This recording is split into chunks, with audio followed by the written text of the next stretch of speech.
Okay, Green Machine friends and fans of fun.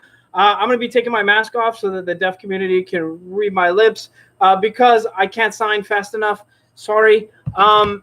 We are live. We are only doing half our reviews this week. Unfortunately, we're not on Instagram right now either because I don't have the phone with Instagram on it.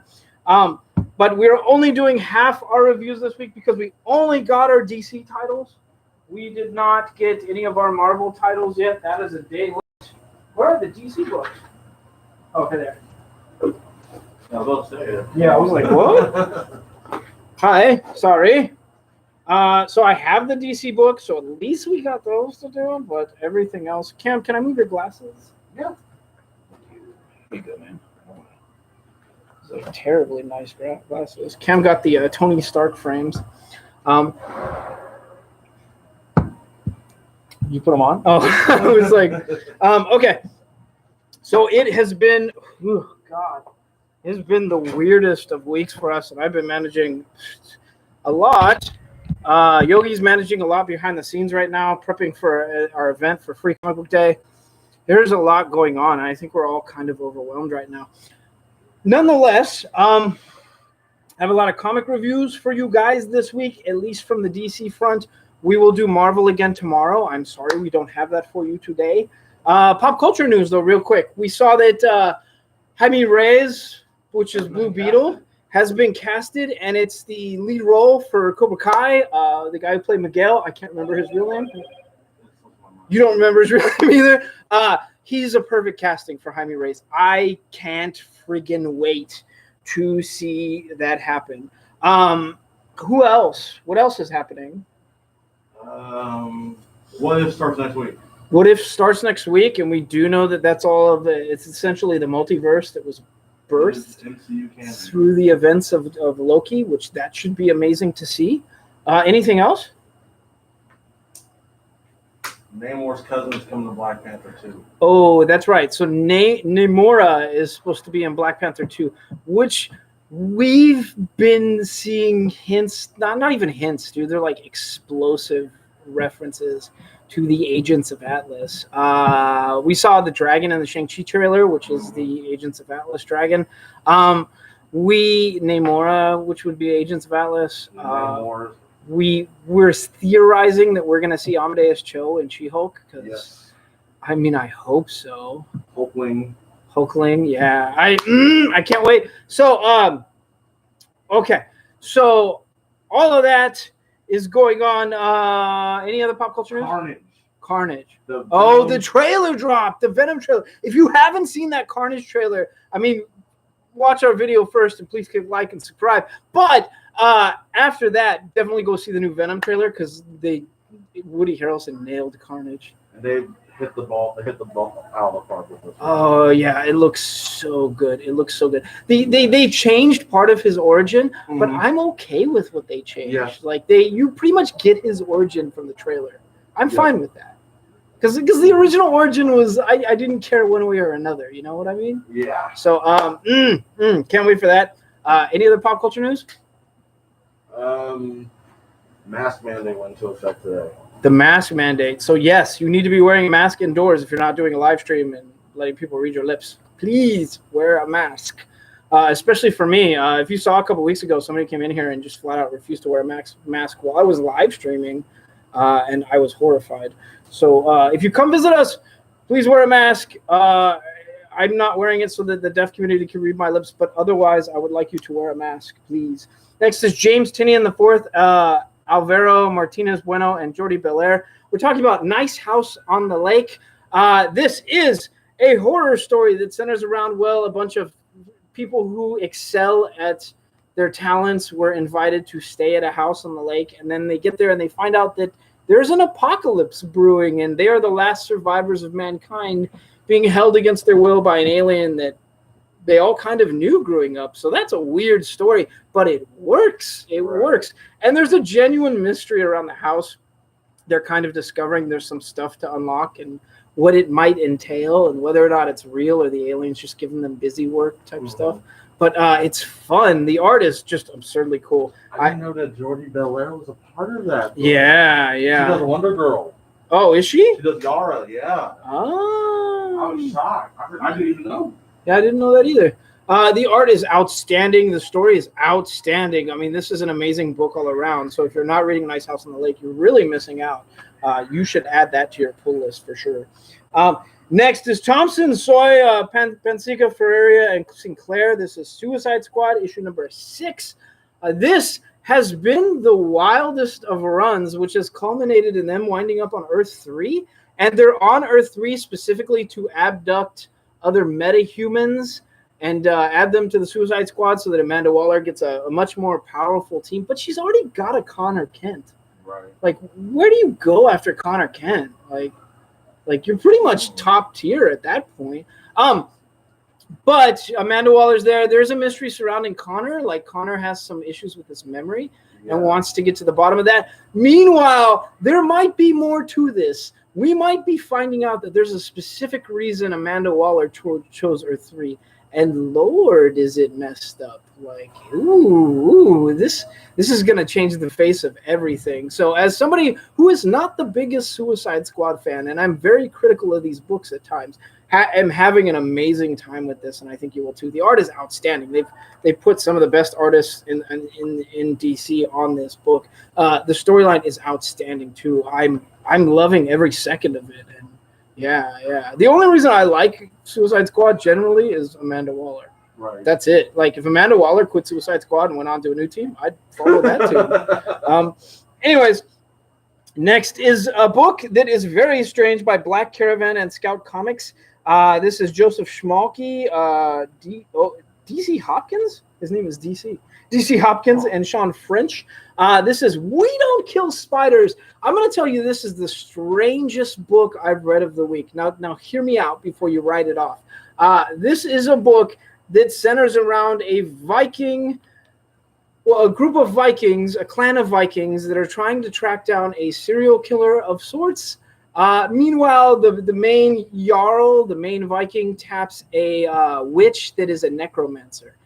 Does that sound weird? It does. It sounds weird. It sounds like there's a lot of moving parts. And yet, I loved every second of it. The art is pretty good. The art, I would say, it's good art. It's just, of everything about this book, the art took less of a stage to the writing. The writing was actually great and intriguing, and there's a bunch of good one-liners well delivered in here. So I had a good time with this, and I'm not going to say add it to your pull list just yet, but I'd say this is one of those ones that you definitely buy, you definitely take home, and you read through, and you decide where you're going to go from there. But it's a strong opening for a book. So good job there, Black Caravan and Scout Comics. We don't talk about Black Caravan very much at all. Not at all. DeMatteis, Tucker, Beavers, and Filardi, and we're talking about Justice League Infinity. And we actually, I'm filming a live stream, so I don't have a mask on. So if that's a problem, okay. This is Justice League Infinity. This is centering around the Infinity is the Justice League animated stuff. Is it? I know it spins off from Justice League Unlimited. Justice League Unlimited. That's the animated? Okay. So we've got an answer on that. It spins off from Justice League Unlimited. This particular issue, the last issue, we got to the end of it, and suddenly Superman, we thought, became Overman. Which, if you don't know Overman is the racist. We can call him racist, right? He's racist. The racist Nazi version of Superman that comes from the freedom fighters world. So he's a real problem in all forms, a really, really overpowered evil Superman. The second we saw that, I was like, oh, this is a freedom fighters reference. We're going to see the freedom fighters in this. And did not disappoint. I'm happy to see where this went. It went in a direction I didn't quite expect, which was different. Like, I thought we just saw a change. I thought something was going on. Mm-hmm. I thought I couldn't. What happened sort of made sense and opens up the possibilities for something much, much bigger. So, yeah, good take. Justice League Infinity out frigging standing. Loved every second of it, and I'm saying that as somebody who I didn't watch that Justice League cartoon at all. Man. I didn't. I didn't. I just read the comics. Both series are on there. Mm-hmm. The original Justice League cartoon, then Unlimited, which is like the spinoff. I'll get to it. Everyone keeps telling me I need to get to the Titans, and like that's Jason Todd, isn't it? Yep. Yeah, we know what's gonna happen. Next is Grace Pelletier, Rapmund, and Lucas, and we were talking about Sensational Wonder Woman. Now, I would say that this was probably, in my opinion, the weakest of the 2 Wonder Woman books, because I was having a really good time with that Norse mythos, Greek mythos that they were doing the weird crossover with. But this particular one, if you can't tell from the cover, that is Queen Bee. But this Queen Bee, oddly enough, looks a lot like Magic from X-Men. Like we were saying, she's almost a clone of Magic. Just with better armor. Can you? So I'm not wearing a mask because I'm doing a live stream right now. So if that's a problem for you, okay. Okay, I'm just letting you know. So thank you. So this one, in my opinion, it was the weaker of the 2, but that's not saying much. I still had a really good time with it. I've had what? 3 now. 3, yeah, because you are 4. Yeah, on Black and Gold too. 4, I guess. Yeah. I've had fun with all of them. So really, me being critical and saying it's the weakest of the couple is not saying. No. We didn't get our Marvel books, no, not at all. No, not Marvel. Puppet comic. Or what? Puppet comic. No, nothing right now. Maybe because we're getting our big shipment in tomorrow. So okay. So, but this one, I've had a really good time. It's been a fun run the whole way through. I have, honestly, really nothing to complain about here as well. This one centers around Queen Bee and the Hive, and really it's sort of standard fare. If you know Queen Bee is involved, you know that it's sort of dealing with a hive mind that controls minds. Like, that's what you're going to expect there. But was the rest of the story good? Honestly, it was outstanding. I had the best time with it. As far as like Wonder Woman books are concerned, this is exactly how you want them to be. A great fight, a good speech, a really, really fun run. Nothing to complain about here as well. Top shelf book. Next is a book that, oddly enough, blew me away. And I think our man Rosenberg is on this book. Yes, he is. It says Rosenberg, so that's Matthew Rosenberg, right? Mm-hmm. I'll be damned. Matthew Rosenberg. Okay. Yep, sure enough. Matthew Rosenberg, Jesus Marino, and Joshua Hickson, and Areola. Ulysses Areola. So this is Joker Puzzle Box. Now, I'm going to tell you, anything written by Matthew Rosenberg generally has really, really good action in it. He writes action outstandingly well. He also writes dialogue, and to the point where his dialogue is always really fun. There's an exchange written by Rosenberg between the Punisher and Moon Knight where Punisher is like, you know, hey, how you doing, Mark? You still worshiping an imaginary god? And Moon Knight's like, yeah, man. How's your family? Like they go back and forth in the meanest of ways. So Rosenberg can turn a phrase, and I mean a really, really good phrase. So this whole thing read amazing. Like the fact that it's part of it is told first person in Joker's voice and really has that Joker feel to it is just absurdly cool. I was not bored. I laughed multiple times. This centers around, well, Joker had a bunch of criminal masterminds at his house when Batman showed up, and then the GCPD kicked down the door and arrested pretty much all of them. And they want to know why. Well, the Joker says it's a party for him. He was having a party, and they were having cake. You really need to read it to see it. It's just an outstanding book. Anyways, can I see that? What is that? Did it come here? I should have ordered that for the house. Oh, that's weird. Okay. Anyways, outstanding book. Do not skip it. Do not skip. Not my DC pick of the week. Ridiculously close. Not my DC pick of the week, though. Next is Ahoy Comics. Now, Ahoy is kind of amazing in a lot of things they do. This is Constant Harper and Lowridge. This is Snelson. Comedy is dying. Now, I'm going to tell you that as somebody who used to perform stand-up comedy, this has a lot of pull for me. It talks about like comics being canceled and cancel culture in general, and when is a joke too much, and so back and forth. But there are so many good one-liners, and really, those are the kind of one-liners you expect when telling a story about a bunch of stand-up comics, which one of them centers around probably the most foul of them. And this comic is definitely very adult. I would not recommend this to kids, but it's a really fun ride, and I was not bored at all in this entire run. It was outstanding. So again, good opener. I would say don't skip it. Don't add it to your pull list just yet, because some of the jokes are a bit edgy. You have to really sort of like that I guess, Garth Ennis brand of humor to really. It's not even that edgy. Garth Ennis is the edgiest of edgelords. This is a little less, but you have to like a little bit of edge in your humor to really enjoy this. But is it a good read? Yeah, it's great. It's. I had a really good time with that one as well. Next is V, Perkins, and Spicer. Man, Cam, what is there to say about the Swamp Thing run? Amazing. It's amazing. Swamp Thing run that's been years overdue. Yeah, and the last issue ended with a bomb, which we might have seen the death of Alec Holland. R.I.P. Yeah, and there's another Swamp Thing, and that other Swamp Thing is really outstanding. There are other versions of Ivy in play. There's all types of weird That stuff. are attached to the green too. Yeah. Don't forget that. Yeah, and we also can't forget that the Suicide Squad of all people are running around in the swamps at the same time, trying to capture. She's trying to get Swamp. Trying to capture a swamp. How would that work? You couldn't put a bomb in Swamp Thing's head.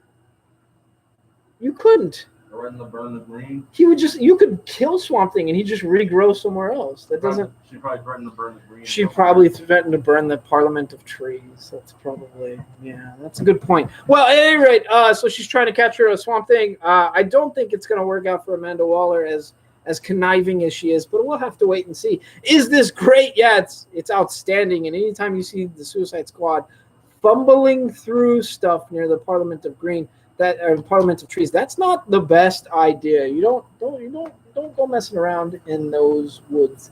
We need to talk about these next two books for a couple of reasons. I'm first going to show you. So this is Thorne, Rainey, Santucci, McDonald, Attia, and I'm going to show you the first cover and show you. God, that is an amazing Joe Mullen picture. And I'm going to show you the second cover, which shows Joe going up against all of the Sinestro Corps. And I turned to Cam when I saw this cover and I said, Cam, I honestly am a little afraid for the Sinestro Corps here because she's got enough personality for all of them to take on all of them. Had this been the fight between Joe and the Sinestro Corps, this would have been, without a doubt, my pick of the week.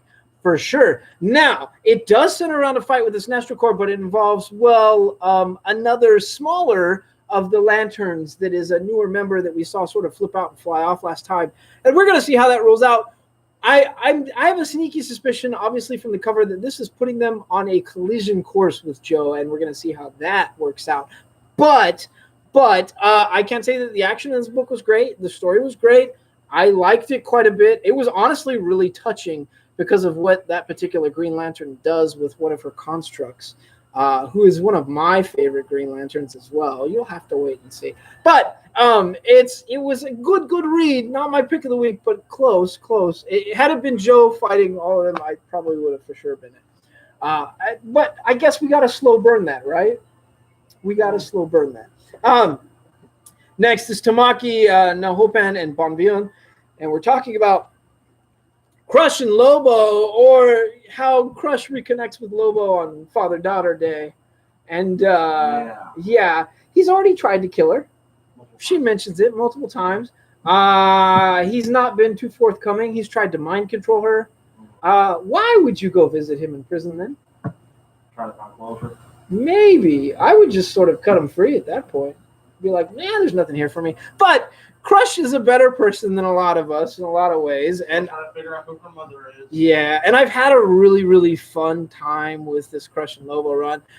So while I don't really think that that's a good enough excuse for her to go across the galaxy and reconnect with her biological dad, I do like the excuse. I mean, I am having a good time. Not the excuse. I do like the adventure. I'm having a good time with it. This book was not disappointing. The art is great. The story is great. The way it plays out, though, is you probably saw it coming. Cam, you probably saw it coming, right? Of course. So we're just going to leave that right there. But if you're a Lobo fan, you probably love it. Next is Justice Ends in the United Rise, the last issue of Justice League. This is Justice League 66. The last issue, we saw Sinmar about... Oh, you want me to show the variant? Oh, show that. Look at that variant. Oh, my God. That is a gorgeous variant. And we're going to get all of those in the next few issues. Yeah. A few weeks, yeah. Yeah. So we saw Sinmar on a collision course with the JLA headquarters, and we like Superman, I think, or Batman called out, like, you cannot let the Justice League headquarters fall. But the Hall of Justice fell. It fell hard. And Sinmar is at the center of it. And I thought Sinmar was, like, I thought Superman convinced him to be a good guy at the end of, like, the Bendis stuff. That's what it seemed like, right? He's right. Now he's the bad guy, and yeah, we're going to see how that plays out. But we get a lot of dialogue from Naomi in this, and anytime we have Naomi, like remarking on being overwhelmed in this situation with these other heroes, like yelling at her like they're generals and stuff like that. Like I love every bit of Naomi's narrative. It's so good. We also get to see Constantine being Constantine, which is very much fun. This is Bendis, Hester, Gapster, and Mulville. This is also Bendis. I forgot. It's Bendis on Justice League right now. Yep.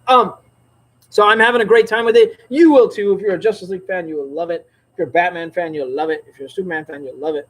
Next is Schmidt, McCown, Hitch, Vines, Olaf, and Sinclair. This is Crime Syndicate. Justice has no home on Earth 3.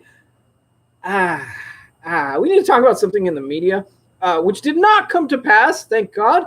The last issue we saw Supergirl as the cousin of Ultraman show up and pretty much say, hey, remember me? Your cousin? And the weird thing I saw in the media was some of the media was bringing up the fact that Superman once said he would date his cousin if he wasn't related to his cousin, which is a gross part of Superman history. And I can't believe their mind went there because I did not get that. Did you get that from the last page of the last Crime Syndicate? Was that the implication? It seemed like she was stopping Ultraman from doing something heinous. Yeah. How did their minds go there? I don't know. And I gotta be honest with you, it's a little creepy. It's a little creepy that's where their minds went. And I think it was, I can't remember which site it was, but it was one of the big sites. So thankfully it doesn't go there, but that doesn't mean that the end of this particular Crime Syndicate run is not going to be creepy. It's a very creepy ending all around because, well, you're dealing with the evil universe of the DC Comics universes, other than the Dark Multiverse. Earth 3 has always been the evil universe where all the heroes are kind of flipped. Well, it's great. I had a good time with it. I was entertained. I had fun with it. It's definitely a good ending. I mean, it's an ending. You can't really call a Crime Syndicate ending where the Crime Syndicate wins a good ending.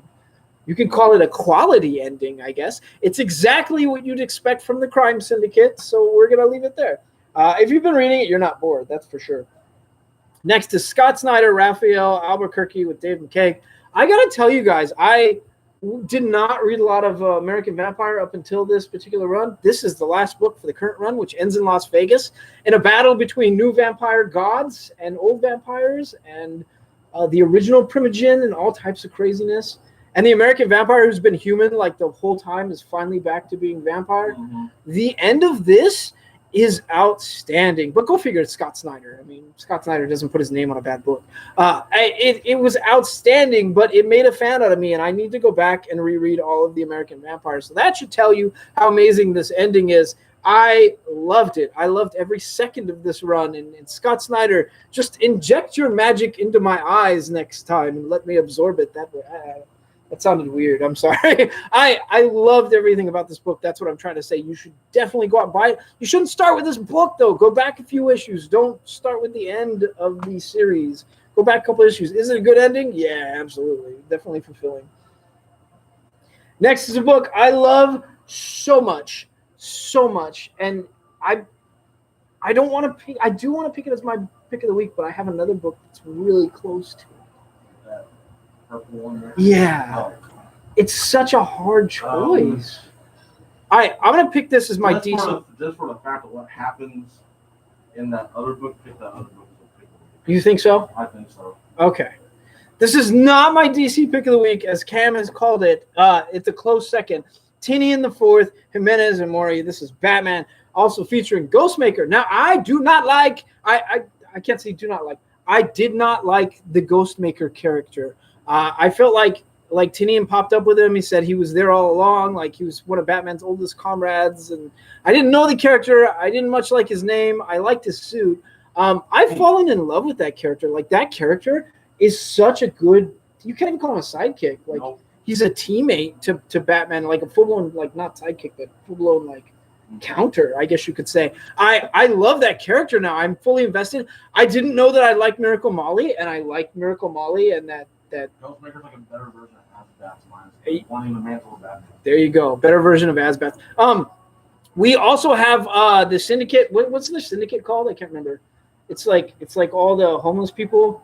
But Miracle Molly is tied to that. There is. I love the way that's been playing out, and they dress like '90s ravers, which is really cool to me. So I like that group. I like the fact that Batman's essentially fighting an Orwellian nightmare, trying to keep it at bay, in the form of the Peacemakers. Meanwhile, we find out that Scarecrow is alive, and he's poisoning a portion of Gotham, and has bigger plans, and that's always a problem. So that too, God, this book has so much action and so much, like I reached the end and I was like, oh God, I need another issue. So Batman this week is a must buy. Batman issue number 111, absolutely, without a doubt, 100% across the board. Go buy this book. It's not my pick of the week, but it's still absurdly cool. Next is a book that was ripped. We thought it was a die cut at first. Oh, yeah, it is. This is Batman 2. This is one of our Batmans that got ripped. I was going to show off the cover. Terrible. Suicide Squad variant, though. But, hi, Les. Hello. The last book, which is going to be our pick of the week for DC, is Azzarello, Maleev, and Hollingsworth, and we're talking about Suicide Squad. And oh god, this is Get Joker. So essentially it's Suicide Squad being tapped to go after Joker. There is a lot to unpack, and I can't talk about a number one without spoiling a bit of it. So if that's a problem with you probably want to end the video here. But we're going to talk a little bit about this. This centers around, Suicide Squad, but Suicide Squad with Red Hood at the helm. I mean, really, Amanda Waller's still at the helm, but leading the team on the ground is going to be Red Hood. And that's amazing. More importantly, they're hunting the Joker, and they're tapping his ex-girlfriend, which there is a lot of beef there. A mountain of beef. And oh God, is this more and more every time they cross paths in the book?